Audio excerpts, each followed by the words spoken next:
සුබ දවසක් ඔයාලා හැමෝටම. ඉතින් ඔයාලා සතුටින් පරිස්සමින් ඇති කියලා හිතනවා. ඒ වගේම මමත් හොඳින් ඉන්නවා. ඉතින් අද වීඩියෝ එක හරිම විශේෂයි. ඔයත් ආදරණීය පුතෙක්ගේ අම්මා කෙනෙක්ද? එහෙම නැත්නම් පුතෙක් ලැබෙන්න ඉන්න අම්මා කෙනෙක්ද? එහෙනම් අනිවාර්යයෙන්ම මේ වීඩියෝ එක අන්තිම වෙනකම් නරඹන්න කියලා ආරාධනා කරනවා. ඒ වගේම මාව subscribe කරලා නැත්නම් subscribe කරලා දිගටම මාත් එක්ක රැඳිලා ඉන්න කියලාත් ඔයාට ආරාධනා කරනවා. මම මේ දවස්වල YouTube එකේ එහෙම සමහර වීඩියෝස් බලද්දී මට හිතුනේම හුඟක් අය ජීවත් වෙන්න ඕනවට මිසක් කිසිම ආසාවකින් නෙමෙයි කියලා. සමහරක් වෙලාවට අර බැඳගත්ත බෙරේ දිගටම ගහනවා කියලා කතාවක් තියෙනවානේ.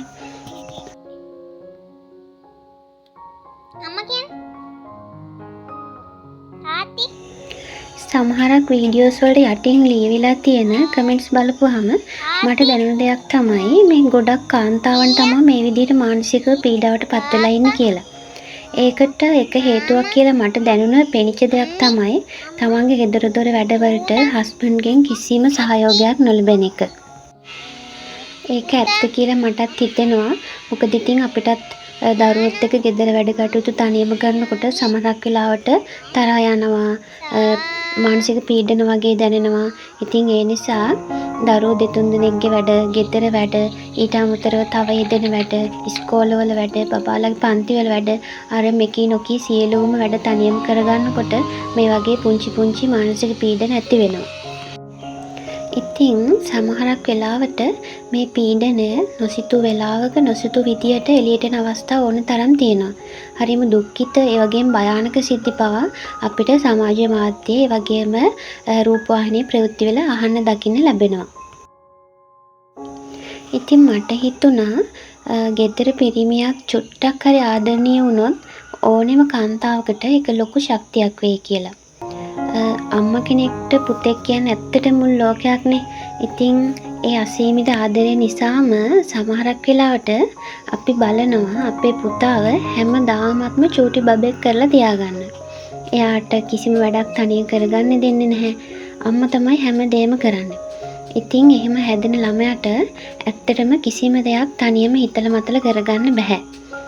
සමහරක් අම්මලා මම දැකලා තියෙනවා අවුරුදු 16 17 වගේ වයස වෙනකොටත් තමන්ගේ පුතාගේ යට ඇඳුම් පවා හොදලා දෙනවා. ඇත්තට මම නම් දකින්නේ ඒක ඒ දරුවන්ට ඒ දරුවෝ විසින් කරගන්න විශාල පවක් විදියට. කැම ටික කවන්නේ අම්මා, නාවන්නේ අම්මා, යට ඇඳුම් සෝදන්නේ අම්මා, එතකොට කෑවාම තේ බිව්වාම මේ කෝප්ප පිඟන් සෝදන්නෙත් අම්මා. ඉතින් පුතා කරන්නේ කකුල් දෙක පුඩු උඩට අරගෙන බබා වගේ බලන් ඉන්න එක තමයි එයා කරන්නේ. හුඟක් වෙලාවට දුවලට වඩා පුතාලව තමයි බබා වගේ හදන්න අම්මලා උත්සාහ කරන්නේ. ඒත් මේකෙන් අපි නොදැනුවත්වම අපේ දරුවාගේ පෞරුෂයට ගොඩාක් හානි කරනවා. ඒ වගේම තවත් දරුවෙකුගේ ජීවිතේ කඳුළු වලින් පුරවන්න වක්‍රාකාරව අපි දායක වෙනවා. මම එහෙම කිව්වේ ඇයි කියලා ඇත්තටම ඔයාලා හිතනවා ඇති. හිතන්නකෝ කවදා හරි මගේ පුතා වගේම ඔයාගේ පුතත් දවසක ඔයාගේ ලෝකයෙන් මිදලා වෙනම ලෝකයක් ගොඩනගා ගන්නවා. ඒ හදාගන්න ලෝකය ඇතුළට අම්මවත් ගන්න ඕනි කියලා දෙයක් ඇත්තටම නැහැ. අම්මගේ ආදරෙයි බිරිඳගේ ආදරෙයි කියන්නේ හරියට රේල් පීලි දෙකක් වගේ. දෙකම සමාන්තරව රැකගෙන යන්න ඕනේ. එකට එකක් කවදාවත්ම සම කරන්න බෑ. ඉතින් මම නම් හරිය ආසයි දවසක මගේ පුතා ලස්සන පුංචි කූඩුවක් හදාගෙන ලස්සන කුරුළු පැටව ටිකක් එක්ක ලස්සනට ජීවත් වෙනාට. ඉතින් ඒකට මූලික අඩිතාල විදියට මම කරන්නේ එයාට ස්වාධීනව ගොඩනැගෙන්න ඉඩ දීලා බලාගෙන ඉන්න එක. ඔයා ගෙදර දොරේ චූටි වැඩ කරනකොට ඔයාගේ පුතාවත් ළඟින් තියාගන්න. එයාට චූටි වැඩ උගන්වන්න. තේ එකක් හදාගන්න හැටි කියලා දෙන්න. එතකොට තේ බීල ඉවරුනාම කෝප්පේ සෝදලා අදාළ තැනින් තියන්න. ඒ චූටි කාලෙම හුරු කරවන්න. අඩුම තරමේ එක හොද්දක් බතක්වත් හදාගන්න එයාට කියලා දීලා තියන්න. මොකද දන්නවද වර්තමානයේ හුඟක් කාන්තාවෝ රැකියා කරනවා.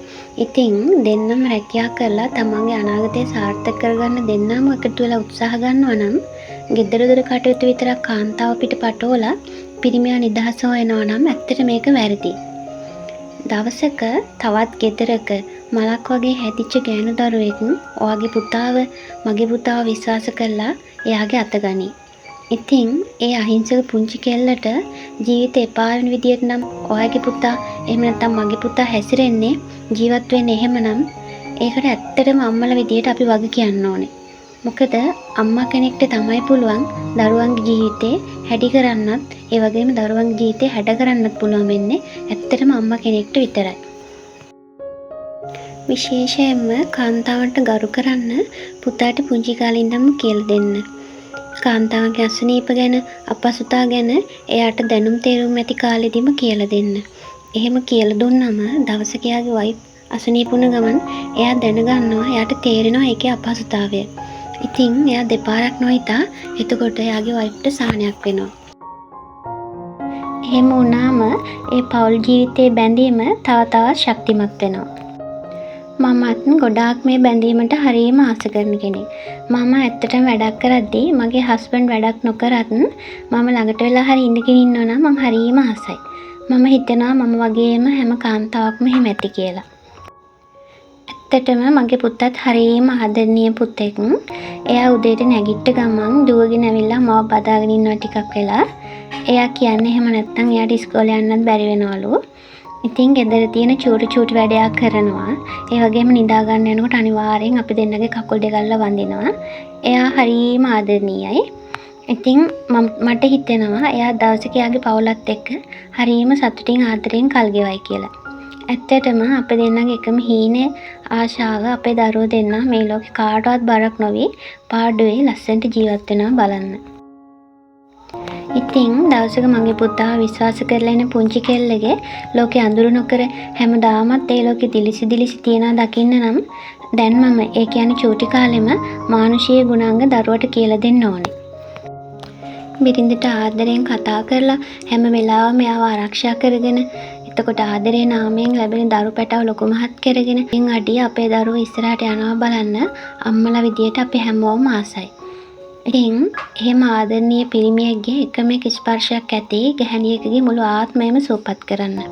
එක හාදුවක් ඇති මුළු දවසේම මහන්සි අතුරුදහන් කරන්න. ඉතින් මගේ රත්තරන් චූටි පුතේ, ඔයා තාම ගොඩාක් චූටි. ඒත් ඔයා දවසක අපි දෙන්නගේ තුරුලෙන් මිදිලා මේ සමාජයට පය තියන්නම ඕනේ. ඔයා තනියෙන් දවසක නැගිටින්නම ඕනේ. ඉතින් ඔයා වැටෙන හැම තැනකදීම ඔයාව තදින් අල්ලගන්න ඔයාගේ අම්මී තාත්තී අක්කී අපි හැමෝම ඉන්නවා. ඒ වගේම චූටි පුතේ ඔයා දිනන දවසට පැත්තක ඉඳගෙන ඔයාගේ දිලිසෙන ඇස් දෙක දිහා බලාගෙන ඉන්න අපි තුන්දෙනා අනිවාර්යෙන්ම ඉන්නවා. ඔයා ලොකු වෙලා දවසක මේක දකි. ඉතින් මගේ චූටි නිර්භීත සිංහ පැටියෝ ඔයා ලෝකේ ලස්සන කරන ආදරණීයම මිනිහෙක් වෙන්න. කෝටි ගණන් මිල මුදල් වලින් ඔයාගේ බැංකු පොත් පුරවාගත්තේ නැතත් හදවතේ මනුස්සකම් පුරව ගන්න. දවසක ඔයා ලෝකෙ දිනලෙනකන් අපි හැමෝම ඔයාගෙන් ඇස් අහකට ගන්නෙම නැහැ. ඉතින් මගේ චූටි සිංහ පැටියෝ ලෝකෙට හිනාව විතරක් බෙදන්න පුළුවන් හරිම ආදරණීය මිනිහෙක් වෙන්න. ඒ තමයි මේ අම්මිගේ තාත්තිගේ එකම ආශාව.